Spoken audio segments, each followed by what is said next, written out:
we're at Extreme Metal Products today, and we want to show you our stereo top, our home DIY stereo top kit. Basically what you're going to get is you're going to get a top for Can-Am X3, as you can see here.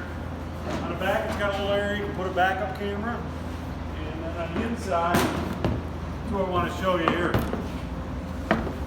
It's got a spot for 4 speakers. Comes with a gland plate here you can take off. You can put your, some switches in here. You can cut this out for your stereo of choice. This area here is a large area. You can put an amp inside too if you want to use a different amp. We currently fit a power-based amp inside of here and a controller on there for the ones we're building. And you can see here, speakers go in here. And I just want you to show you, these are deep. What did that say? About 4 inches deep.